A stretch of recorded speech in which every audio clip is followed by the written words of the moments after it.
ಓಬದ್ಯನ ಗ್ರಂಥ. ಎದೋಮಿನ ನಾಶನ. ಓಬದ್ಯನಿಗಾದ ದೈವದರ್ಶನ. ಕರ್ತನಾದ ಯೆಹೋವನು ಎದೋಮನ್ನು ಕುರಿತು ಹೀಗೆ ನುಡಿಯುತ್ತಾನೆ.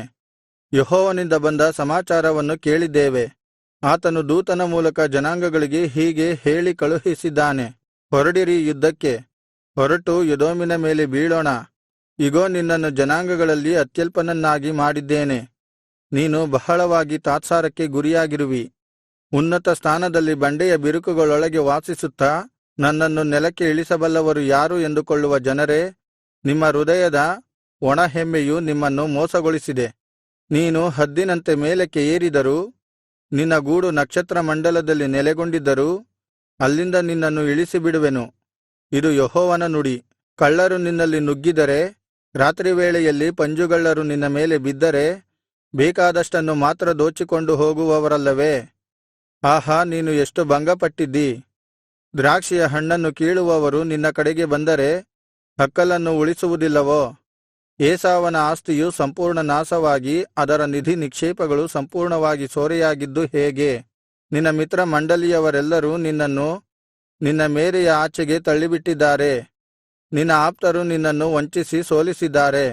ನಿನ್ನ ಅನ್ನ ತಿಂದವರೇ ವಿವೇಕವಿಲ್ಲದೆ ನಿನಗೆ ಉರುಲೊಡ್ಡಿದ್ದಾರೆ.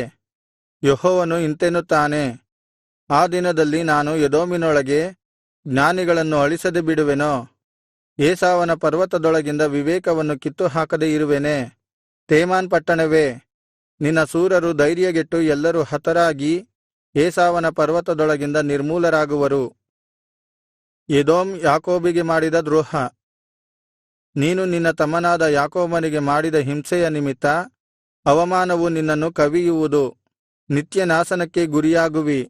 ಅನ್ಯರು ನಿನ್ನ ತಮ್ಮನ ಆಸ್ತಿಯನ್ನು ಕೊಳ್ಳೆಹೊಡೆದ ದಿನದಲ್ಲಿ ಮ್ಲೇಚ್ಛರು ಅವನ ಪುರದ್ವಾರದಲ್ಲಿ ಪ್ರವೇಶಿಸಿ ಯೆರೂಸಲೇಮಿನ ಸೊತ್ತಿಗಾಗಿ ಚೀಟು ಹಾಕಿದ ದಿನದಲ್ಲಿ ನೀನು ಅವನಿಗೆ ಸಹಾಯ ಮಾಡದೆ ಸುಮ್ಮನೆ ನಿಂತಿದ್ದೆ.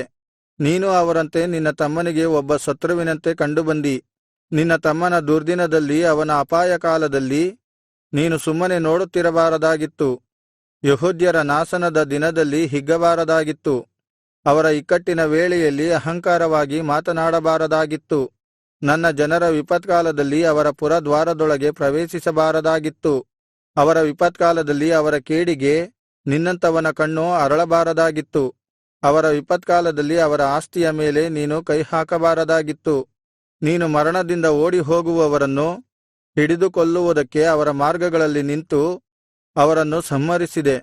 ಆ ಇಕ್ಕಟ್ಟಿನ ವೇಳೆಯಲ್ಲಿ ಪ್ರಾಣ ಉಳಿಸಿಕೊಂಡವರನ್ನು ಹಿಡಿದು ಶತ್ರುಗಳಿಗೆ ಒಪ್ಪಿಸಿಕೊಟ್ಟೆ. ಯೆಹೋವನ ದಿನವು ಸಮಸ್ತ ಜನಾಂಗಗಳಿಗೆ ಸಮೀಪಿಸಿದೆ. ಎದೋಮೇ, ನೀನು ಮಾಡಿದ್ದೇ ನಿನಗಾಗುವುದು. ನಿನ್ನ ಕೃತ್ಯವೇ ನಿನ್ನ ತಲೆಗೆ ಬರುವುದು. ಯಾಕೋಬಿನ ಮುಂದಣ ಪ್ರಾಬಲ್ಯ. ನನ್ನ ಜನರೇ, ನೀವು ನನ್ನ ಪವಿತ್ರ ಪರ್ವತದಲ್ಲಿ ನನ್ನ ದಂಡನೆಯ ಕಹಿಪಾನ ಮಾಡಿದ್ದೀರಿ. ನಿಮ್ಮ ಸುತ್ತಲಿರುವ ಸಕಲ ಜನಾಂಗಗಳೂ ಹೀಗೆ ನಿತ್ಯವಾಗಿ ಪಾನಮಾಡುವವು. ಹೌದು, ಆ ರಾಜ್ಯಗಳು ಹೀಗೆ ಕುಡಿದು ಕಬಳಿಸಿ ಅಸ್ತಿತ್ವದಲ್ಲಿ ಇಲ್ಲದಂತೆ ಆಗುವವು. ಆದರೆ ಚೀಯೋನ್ ಪರ್ವತದಲ್ಲಿ ಅನೇಕರು ಉಳಿದಿರುವರು. ಆ ಪರ್ವತವು ಪರಿಶುದ್ಧವಾಗಿರುವುದು. ಯಾಕೋಬನ ವಂಶದವರು ತಮ್ಮ ಸ್ವತ್ತುಗಳನ್ನು ಅನುಭವಿಸುವರು. ಯಾಕೋಬನ ವಂಶ ಅಗ್ನಿಯಾಗಿಯೂ ಯೋಸೇಫನ ವಂಶ ಜ್ವಾಲೆಯಾಗಿಯೂ ಇವೆರಡೂ ಸೇರಿ ಕೊಳೆಯಂತೆ ಇರುವ ಏಸಾವನ ವಂಶವನ್ನು ಧಗಧಗನೆ ದಹಿಸಿ ಭಸ್ಮ ಮಾಡುವವು. ಏಸಾವನ ವಂಶದಲ್ಲಿ ಯಾರೂ ಉಳಿಯರು. ಇದು ಯೆಹೋವನೇ ನುಡಿದಿದ್ದಾನೆ. ಆಗ ದಕ್ಷಿಣ ಪ್ರಾಂತ್ಯದವರು ಏಸಾವಿನ ಪರ್ವತವನ್ನು ಸ್ವಾಧೀನಮಾಡಿಕೊಳ್ಳುವರು. ಇಳಕಲಿನ ಪ್ರದೇಶದವರು ಫಿಲಿಷ್ಟಿಯರನ್ನು, ಎಫ್ರಾಯೀಮಿನ ಭೂಮಿಯನ್ನು ಮತ್ತು ಸಮಾರ್ಯದ ನೆಲವನ್ನು ವಶಮಾಡಿಕೊಳ್ಳುವರು. ಬೆನ್ಯಾಮೀನಿನವರು ಗಿಲ್ಯಾದನ್ನು ಸ್ವತಂತ್ರಿಸಿಕೊಳ್ಳುವರು. ಸೆರೆಹೋಗಿರುವ ಆ ದಂಡಿನ ಇಸ್ರಾಯೇಲರು ಕಾನಾನ್ಯರ ದೇಶವನ್ನು ಚಾರೇಪತಿನವರೆಗೆ ತಮ್ಮದಾಗಿ ಮಾಡಿಕೊಳ್ಳುವರು. ಸೆಫಾರ ದಿನದಲ್ಲಿ ಸೆರೆಯಾಗಿ ಹೋಗಿರುವ ಯೆರೂಸಲೇಮಿನವರು ದಕ್ಷಿಣ ಪ್ರಾಂತ್ಯದ ಪಟ್ಟಣಗಳನ್ನು ವಶಪಡಿಸಿಕೊಳ್ಳುವರು. ರಕ್ಷಕರು ಚೀಯೋನ್ ಪರ್ವತದಲ್ಲಿ ಎದ್ದು ಏಸಾವನ ಪರ್ವತವನ್ನು ಆಳುವರು. ಆಗ ಆ ರಾಜ್ಯವು ಯೆಹೋವನದಾಗಿರುವುದು.